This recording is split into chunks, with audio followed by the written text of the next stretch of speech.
பத்திரிகையாளர் கூட மீட் பண்ணுறதுக்கு வேணாம். ஏன்னா அவங்கள வந்து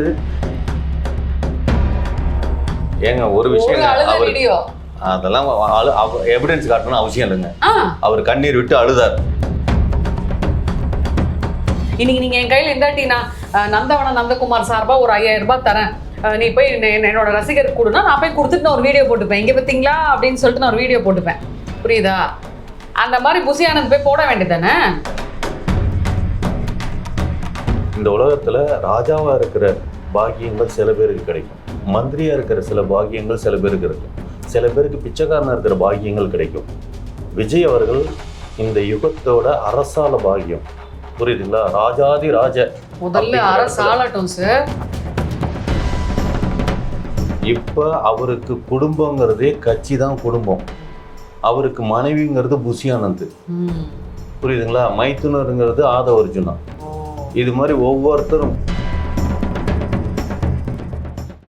ஹாய் ஹலோ வணக்கம் மக்களே. நம்ம கூட கெட்டவன் டைரக்டர் நந்தவனம் நந்தகுமார் சார் இருக்காரு. ஸோ கெட்டவன் டைரக்டர் அப்படின்னாலே எல்லாருக்குமே தெரியும் நம்ம நந்தவனம் நந்தகுமார் சார் எவ்வளோ ஃபேமஸ் அப்படின்னு சொல்லிட்டு. ஹாய் சார், உங்கள் ஸ்டைலில் வணக்கம் சொல்லிட்டீங்க. ஸோ நீங்கள் வந்து உங்ககிட்ட சில கொஸ்டின்ஸ் எல்லாம் விஜயை பற்றி கேட்கலான் இருக்கோம். ஸோ இப்போது டிவிகே கட்சிக்கு வந்து ஃபேவராக நிறைய விஷயங்கள் நீங்கள் சொல்ல போகிறதா வந்து சொல்லிகிட்டு இருக்காங்க ஒரு சில பேர்லாம். ஸோ நீங்கள் அந்த கட்சியில் இருக்கீங்களா இல்லையான்லாம் தெரியாது, எங்களுக்கு ஒரு சில கேள்விகள்லாம் இருக்குது, அதான் உங்ககிட்ட கேட்கலான் இருக்கோம். நல்லா தான் நடிச்சுக்கிட்டு இருக்காரு, நிறைய கோடியில் சம்பளம் வாங்குறாரு. எதுக்காக வந்து இப்போ திடீர்னு அரசியல் கட்சி ஆரம்பிச்சு எதுக்காக அரசியல் ஆசை? இல்லைங்க, அதாவது அரசியலுக்கு ஏன் வர்றாங்கங்கிறதுக்கு முதல் முக்கிய காரணம் வந்து அவங்க சொத்துக்களை பாதுகாக்கணுங்கிற நோக்கத்து கிடையாது. ஃபஸ்ட் திங், இது வரைக்கும் சம்பாதிச்ச சொத்துக்களை எந்த ஒரு அலிகேஷனாகவும் இல்லை ஐடி ரைடு கீடுலாம் போய் நம்ம சொத்துக்களை சம்பாதிச்ச சொத்துக்கள் போயிடக்கூடாது அப்படிங்கிற எண்ணத்துக்காக விஜய் அரசியலுக்கு வரல. அதை முதல்ல நல்லா தெரிஞ்சுக்கணும். மக்களுக்கு நன்மை செய்யணுங்கிற ஒரே காரணத்துக்காக மட்டும்தான் விஜய் அரசியலுக்கு வந்திருக்காரு. அப்போ இருக்கிறவங்களாம் செய்யாமல் இருக்காங்க. நீங்கள் தான் பார்க்குறீங்களே, எல்லாமே சூப்பராக தான் செய்கிறாங்க. என்னத்தை நீங்கள் ஜெயலலிதாவுக்கு எத்தனை செருப்பு வாங்கி வச்சுருந்தாங்க தெரியுமா? அதெல்லாம் கிஃப்டாக வந்தது சார். நீங்கள் பார்த்தீங்களா? கணத்தை வந்து பார்த்தீங்களா? எல்லாமே விஜய் போட்டு செருப்பு பார்த்தீங்களா? என்ன செருப்பு? நார்மலான ஒரு செப்பல்.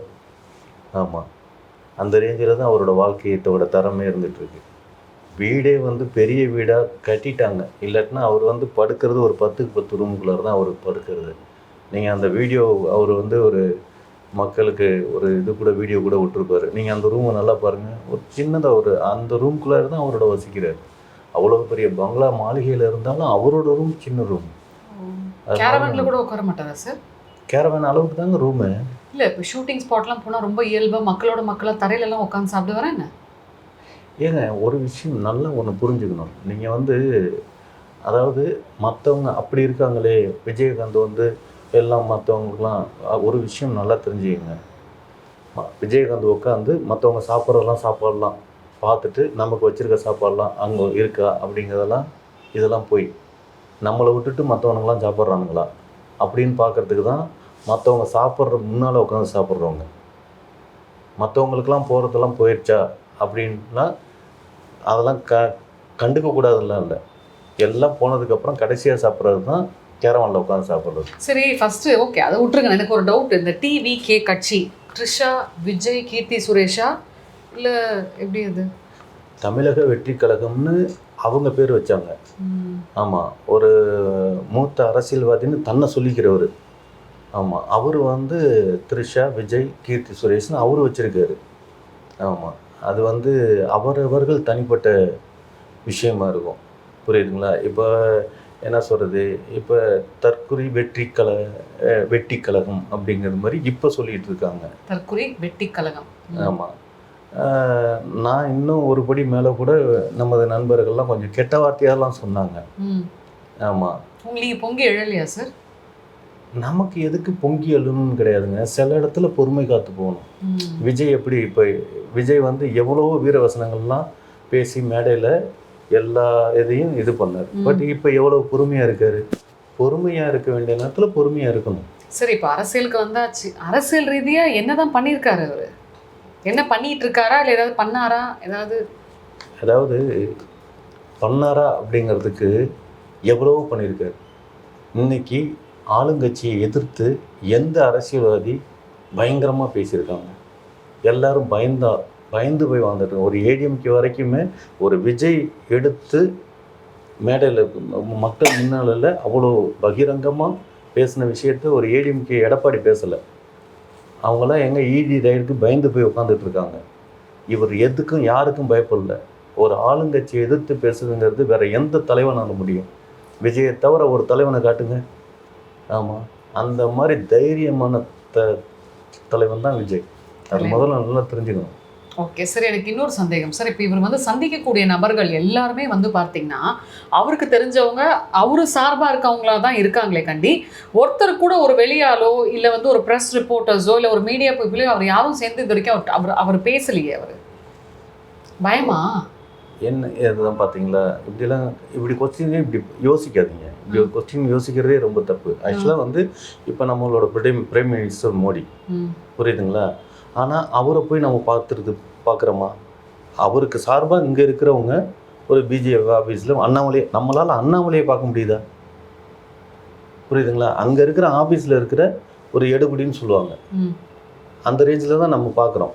புரியுதுங்களா? அதனால் வந்து இங்கே வந்து ஏன் வெளியில் வந்து உங்களை சுற்றி இருக்கிறவங்களே பார்க்குறாங்க அப்படின்னா, என்னையை பார்க்குறதுக்கு எவ்வளோ பேர் வருவாங்க. விஜய் சொல்லியிருக்கிறது கீழே இருக்கிறவங்கள்ட்ட, நான் எப்படி அவங்கள்ட்ட அணுகுமுறை நடத்துகிறனோ அதே மாதிரி தான் நீங்களும் இருக்கணும் அப்படிங்கிற அட்வைஸ் கொடுத்துருக்காரு. அதுக்காக தான் அவங்க ஆளுகளையே கூட்டி உட்கார வச்சு எங்களை போல இருக்கிற ஆட்கள்கிட்டலாம் அட்வைஸ் கொடுக்குறாரு. அவங்கள எப்படி வரவேற்கணும், எப்படி பேசணும், என்ன மாதிரி ஹேண்டில் பண்ணணும் அப்படின்னு. அதனால தான் பத்திரிகையாளர் கூட மீட் பண்ணுறதுக்கு வேணாம். ஏன்னா அவங்கள வந்து நம்ம என்ன நினைக்கிறோமோ ஒரு நல்ல விதமான செயல்கள் செய்யணும்னு நம்ம நினைப்போம். அவங்களோட கொஸ்டின்ஸ் வந்து ராங்கான கொஸ்டின்ஸ் பண்ணுவாங்க.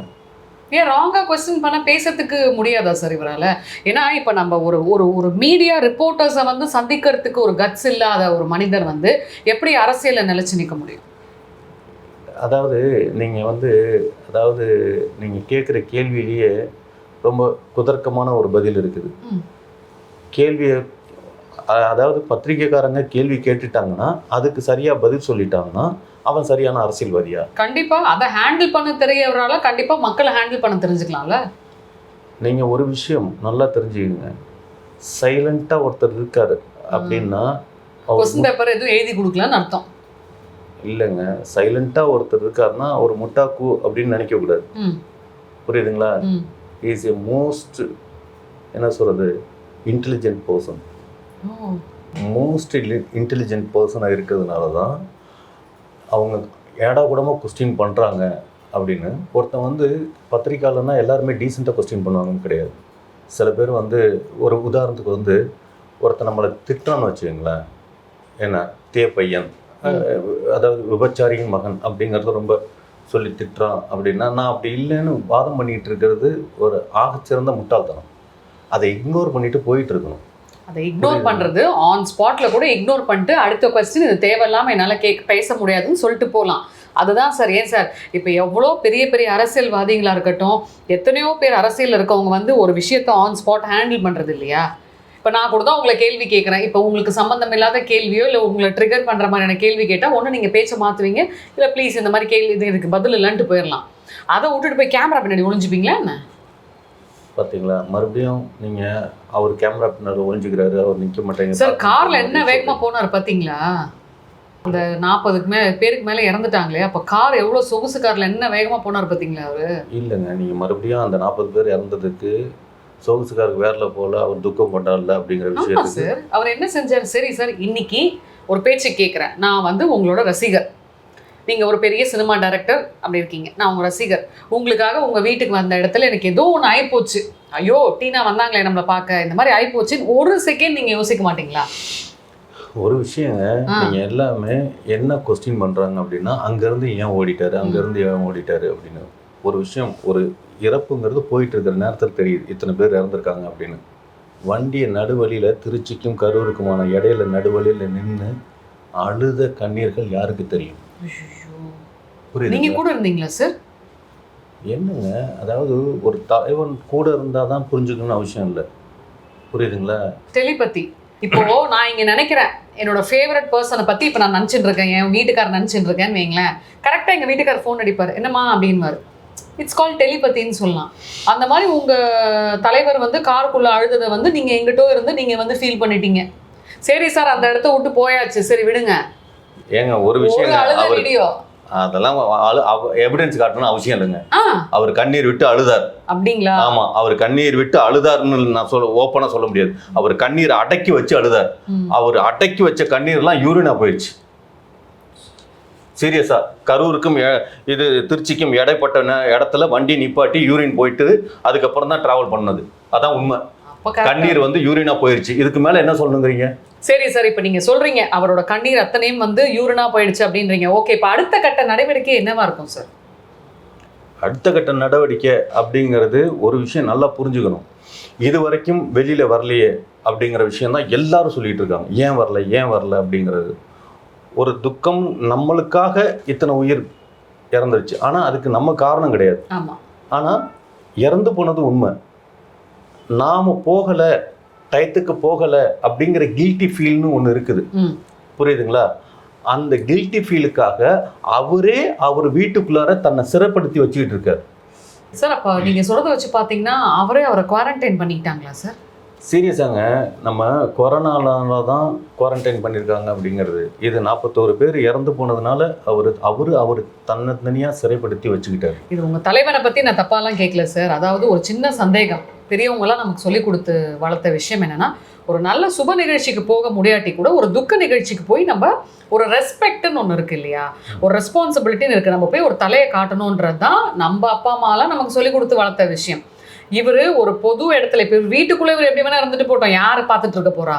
ஒரு சோஷியல் மீடியாவில் பப்ளிக்காக வராரு, இப்போ வந்து அரசியலில் வந்து இறங்கிட்டாரு, இந்த மாதிரி எலெக்ஷனில் நிற்க போகிறாரு அப்படின்னா, ஒரு நிற்கிறதுக்கு முன்னாடியே இந்த தேர்தல் பரப்புரை பண்ணுறப்பவே இத்தனை பேர் இறந்துருக்காங்க. நீங்கள் போய் ஒரு இரங்கல் கொடுக்கறதோ இல்லை வீடியோ போடுறதோ இந்த மாதிரிலாம் பண்ணணும், புரியுதுங்களா? அதை விட்டு இவரும் ஓடுறாரு, இவங்க கூட இருக்கிறவங்க அதுக்கு மேலே ரேஸ் பிடிச்சி ஓடுறாங்க. எல்லாரும் நீங்கள் மறுபடியும் வந்து ஊர் சொல்லிட்டு இருக்கிற விஷயத்த மறுபடியும் நீங்கள் சொல்லிட்டு இருக்கு. புஷி ஆனந்த் என்ன பண்ணாரு? ஏன் ஓடுறாரு? இறங்கி போய் கொடுக்க வேண்டியதானே? காசை கொடுக்குறாங்கன்னா போய் நேராக போய் பார்த்து கொடுக்க வேண்டியதானே? அவர் அப்போ ஓடலன்னா என்ன அர்த்தம்? இன்னைக்கு நீங்கள் என் கையில் இந்தாட்டி நான் நந்தவனம் நந்தகுமார் சார்பாக ஒரு 5000 ரூபாய் தரேன், நீ போய் என்னோட ரசிகருக்கு கொடுனா, நான் போய் கொடுத்துட்டு நான் ஒரு வீடியோ போட்டுப்பேன், இங்கே பார்த்தீங்களா அப்படின்னு சொல்லிட்டு நான் ஒரு வீடியோ போட்டுப்பேன், புரியுதா? அந்த மாதிரி புஷி ஆனந்த் போய் போட வேண்டியதானே? இல்லை உங்களை மாதிரி ரசிகர்கள் தான் விட்டுருப்பீங்களா? வீடேறி போய் நீங்கள் காசு கொடுக்குறது அந்த காசோலையோட ஃபோட்டோ போட்டுருக்க மாட்டீங்க? ஒரு விஷயம் நீங்கள் நல்லா யோசிங்க. இறந்து போனவங்களுக்கு என்ன செய்யணுமோ அதை நாங்கள் செஞ்சுருக்கோம். கவர்மெண்ட் செஞ்சதை விட நாங்கள் செஞ்சுருக்கோம். இதெல்லாம் வந்து சார் கவர்மெண்ட் பற்றி பேசுறதுக்குலாம் ரூல்ஸே இல்லை சார் உங்களுக்கெல்லாம். அந்த அளவுக்கு நாங்கள் போய் நின்று தான் செய்யணும். இல்லை 20 லட்ச ரூபா தொங்கின்னு விழுந்ததா இல்லையா? புரியுதுங்களா? நாங்க பார்க்கல சார். அந்த குழந்தைங்க நீங்க சொல்றத நான் சொல்றேன், எல்லாம் எங்களுக்கு ப்ரூஃப் இல்லைங்க. டொங்கின்னு விழுந்துச்சா இல்லை டங்குன்னு விழுந்துச்சான்லாம் நாங்க பார்க்கல. ப்ரூஃப் அதான் எல்லாத்தையும் இன்ஸ்டாகிராம்ல எடுத்து போடுறாங்கல்ல. நம்ம கேபிஒய் பாலா பாருங்க, அவர் வந்து 2 விஷயத்துக்கு தான் அவர் வீடியோ போடல. அது என்னன்னு உங்களுக்கே தெரியும். மற்றபடி அவர் நடந்த ஒரு வீடியோ, அப்படி ஒரு உதவி பண்ண வீடியோ, அப்படி போனா வீடியோ, எல்லாத்துக்கும் வீடியோ போட்டுக்கிட்டு இருக்காரு. நீங்களாம் அப்போ வீடியோ போடாம இருப்பீங்க? கேபிஒய் பாலாவை பற்றி நல்லா உனக்கு தெரிஞ்சுக்கோங்க. ஏற்கனவே உமாபதினு ஒருத்தர் வந்து கேபிஒய் பாலா வந்து அவர் வந்து அமெரிக்க ஒரு இங்கே உளவாளி, புரியுதுங்களா? இந்தியாவில் அமெரிக்க உளவாளியாக வாழ்ந்துட்டு இருக்கிறவர். யாரு? கேபிஒய் பாலா. அப்படியா சார்? என்ன சொல்றீங்க? அவரை போய் அப்படி சொல்றீங்க? அப்படிதான் உமாபதி சொல்லியிருக்காரு. உமாபதி வந்து சொல்லியிருக்க விடயத்தில் அவர் வந்து ஒரு இந்தியாவோட ஒரு பயங்கரமான என்ன சொல்கிறது ரகசியங்களை பகிரக்கூடிய அளவுக்கு இருக்கிற ஒரு உளவாளி தான். அந்த அரசு இப்போ எப்படி விஜய் வந்து அடுத்த முதல்வர் அப்படிங்கிற இடத்துக்கு நகர்ந்தது மாதிரி இன்னொரு 10 வருஷத்துக்கு அப்புறம் பாலா அந்த இடத்துக்கு வரணும். கதையெல்லாம் விடுங்க, நமக்கு எதுக்கு அந்த கதையெல்லாம்? நீங்கள் உடனே மற்றவங்களை பற்றி பேசணுன்னா அவரோட தொண்டர்கள்லாம் வந்துடுறீங்க நல்லா பேசுறதுக்கு. நான் கேட்ட கேள்வி, இப்போ ஒரு குழந்தை கொண்டு ஒரு டான்ஸ் ஆடிச்சுன்னா இன்ஸ்டாகிராமில் போடுது, 20 லட்சம் கொடுத்தோம் அப்படிங்கிறீங்களா, அதுக்கெல்லாம் நீங்கள் போட்டிங்களா? நாங்கள் செய்கிற உதவிகளுக்கு இந்த கைக்கு கொடுக்கறது இந்த கைக்கு தெரியக்கூடாதுங்கிற வம்சாவளியில் இருக்கிறவங்க முதல்ல புரியுங்க. தமிழரோட வம்சாவளி எப்படின்னா, இந்த கையில் கொடுக்குறோன்னா அது இந்த கைக்கு தெரியக்கூடாது. அது மாதிரி தெரியக்கூடாதுங்கிறது அவ்வளோ கவனமாக இருக்கு. கொடுத்தாருல உங்கள் தலைவர், அதெல்லாம் எப்படி வந்துச்சு மீடியாவில்? அதாவது ஒரு விஷயம் வாங்க நீங்கள் பெருமையாக சொல்கிறதுக்கு இருக்கும் பட்சத்தில் நாங்கள் அதுக்கு பொறுப்பேற்றுக்க முடியாது. நாங்கள் தெரியாமல் தான் பொறுப்பேற்றுக்க. ஓகே ஓகே, புரியுதுங்களா? நாங்கள் மறைச்சு தான் கொடுத்தோம். இப்போ உங்களுக்கு கரூர் உங்களுக்கு சொல்லிக்காதீங்க அப்படின்னு நாங்கள் செய்ய வேண்டியதை செஞ்சிடறோம் அப்படின்னு 20 லட்ச ரூபா கொடுத்தாச்சு. புரியுதுங்களா? அவங்க சொல்லாமல் இருக்கிறாங்க அப்படின்னா யாராவது இன்னைக்கு என் புள்ள செத்து போனதுக்கு விஜய் தான் காரணம்னு யாராவது எந்த குடும்பத்துல இருந்தோ சொல்றாங்களா? Money is more powerful. என்னங்க அப்போ மக்கள்லாம் பணம்னு நினைக்கிறீங்களா? தெரியல பணம்னா பணம் கூட வாய்ப்பு தரணும் அப்படின்னா அந்த மக்கள் வந்து அப்படி சொல்லல. நாங்க கொடுத்த பணத்துக்கு மதிப்பு கிடையாதுங்க, விஜய்ங்கிற ஒரு மனிதனுக்கு கிடைச்ச மதிப்பு.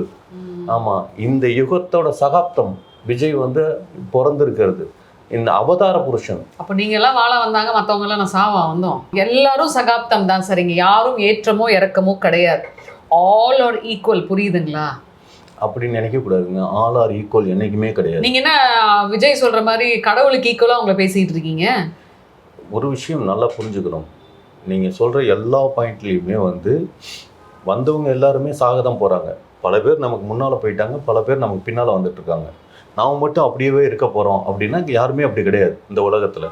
ஆனாலும் இந்த உலகத்தில் ராஜாவாக இருக்கிற பாக்கியங்கள் சில பேருக்கு கிடைக்கும், மந்திரியாக இருக்கிற சில பாக்கியங்கள் சில பேருக்கு கிடைக்கும், சில பேருக்கு பிச்சைக்காரனாக இருக்கிற பாக்கியங்கள் கிடைக்கும். விஜய் அவர்கள் இந்த யுகத்தோட அரசால பாக்கியம். புரியுதுங்களா? ராஜாதி ராஜ. முதல்ல அரசாளட்டும் சார். அந்த சீட்டை நீங்க பிடிங்க, அதுக்கப்புறம் நீங்க உங்க தொண்டர்கள்லாம் வந்து நீங்க ஆள பிறந்தவன் அப்படின்னு சொல்லிட்டு பேசுங்க. சரி, இன்கேஸ் இப்போ ஒருவேளை நீங்க எல்லாம் சொல்ற மாதிரி அவர் ஆட்சிக்கு வந்துட்டாருன்னா துணை முதல்வர் வந்து த்ரிஷாவா இல்லை கீர்த்தி சுரேஷா? ஆக்சுவலாக வந்து துணை முதல்வரில் வந்து அந்த நேரத்துக்கு யார் இருக்காங்களோ அவங்கள தான் நினைக்கணும். யூஸ் பண்ணவங்கள யூஸ் பண்ணுறதுங்கிறது விஜய் சாருக்கு பெரும்பாலும் பிடிக்காது. புதுசாக ஏதோ ஹீரோயின்ஸ் வருவாங்கல்ல? ஹீரோயின்ஸ் இல்லை, ஹீரோயின்ஸ் இப்போ தான் அவர் சினிமாவிலேருந்து விலகிட்டாரு. அரசியல் ரீதியாக யாராவது வந்து வரலாம். ஆமாம், அது வந்து என்ன சொல்கிறது, ஒரு பெண்ணாக தான் இருக்கணும்னு அவசியம் இல்லையா, ஒரு திருநங்கையாக கூட இருக்கலாம் இல்லையா? ஆமாம், அதனால துணை முதலமைச்சர் முதல்ல விஜய் கட்சியில் திருநங்கை ஒருத்தவங்க வர்றாங்க அப்படின்னா அது வந்து ஒரு பெருமையான விஷயம் தானே. மிக தெளிவான பதில் சார். நல்லா சூப்பராக நீங்களாம் ட்ரெயின்ட் ஆயிருக்கீங்கன்னு நினைக்கிறேன், ஆர்ம்டு ஃபோர்ஸ் மாதிரி. சரி, கடைசியாக ஒரே ஒரு கேள்வி. இப்போ வந்து பொதுவாக வந்து உங்கள் வீட்டில் உங்கள் ஒய்ஃப் இருப்பாங்க, என் வீட்டில் என் ஹஸ்பண்ட் எங்கள் அம்மாலாம் இருப்பாங்க. அவரோட வீட்டில் அவங்க ஒய்ஃப் இல்லையா? நான் வந்து பர்சனல் கேள்வியெல்லாம் கேட்கல, ஆனால் புசி ஆனந்தா இருக்காரு அப்படின்றாங்களே, இதை நீங்கள் எப்படி பார்க்குறீங்க சார்? ஒரு நியாயமான தொண்டரை பார்க்கறது நியாயமான தொண்டர்ன்றது இல்லை, பொதுப்படையான ஒரு பார்வையே வந்து ஒரு விஷயம். ஒரு காமராஜர் ஆட்சி அமைக்கணும் அப்படின்னா பொண்டாட்டி புள்ள அத்தை மாமன் மச்சான் எல்லாத்தையும் வச்சுக்கிட்டு ஒரு ஆட்சியை நாட்டுக்கு கொடுக்க முடியாது. தன்னந்தனியாக இருந்தால் மட்டும்தான் கொடுக்க முடியும். அதனால தான் பொண்டாட்டி பிள்ளையெல்லாம் ஊரோட செட்டில் பண்ணி அனுப்பிச்சிட்டாரு. புரியுதுங்களா? செட்டில் பண்ணி அனுப்பிட்டாரா? பரவாயில்ல, நீங்களே சொல்லிட்டீங்க சார். புரியுதுங்களா? இப்போ அவருக்கு குடும்பங்கிறதே கட்சி தான் குடும்பம். அவருக்கு மனைவிங்கிறது புசி ஆனந்த். புரியுதுங்களா? மைத்துனருங்கிறது ஆதவ அர்ஜுனா. இது மாதிரி ஒவ்வொருத்தரும் கட்சி சார்ந்த விஷயங்களுக்கு மட்டுமே தான் அவர் முன்னெடுத்து, கட்சி தான் குடும்பம், குடும்பம் தான் கட்சி. புரியுதுங்களா? அந்த மாதிரி வந்து இது வேற அது வேறன்னு பிரிச்சல்ல. அரசியலில் இருக்குங்கிற காலம் வரைக்கும் இவங்களோட தான் வாழ்க்கை பயனுக்குங்கிற ஒரே காரணத்துக்காக அவங்களோட ட்ராவல் பண்ணிகிட்டு இருக்காரு. மற்றபடி வேற எதுவும் சொல்கிறதுக்கு இல்லை. மற்றவங்க மாதிரி குடும்ப அரசியல் நடத்தலை. இது வந்து இது வேற மாதிரியான ஒரு குடும்பம். சார், நம்ம பொதுப்படையாக நிறைய விஷயங்கள் பேசிட்டு இருக்கோம். நீங்கள் உங்கள் கருத்தை சொல்லிட்டு இருக்கீங்க, நான் என் கருத்தை சொல்லிட்டு இருக்கேன். மக்கள் சார்பாக அவருக்கு ஓட்டுன்னு ஒன்று விழுமா?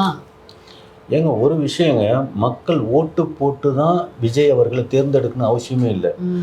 நிர்மலா சீதாராம் அப்படிங்கிறவங்க இப்போ எம்பியாக இருக்காங்க. புரியுதுங்களா? அவங்க வந்து நியமன எம்பி, மக்களால் தேர்ந்தெடுக்கப்படவே இல்லை. புரியுதுங்களா?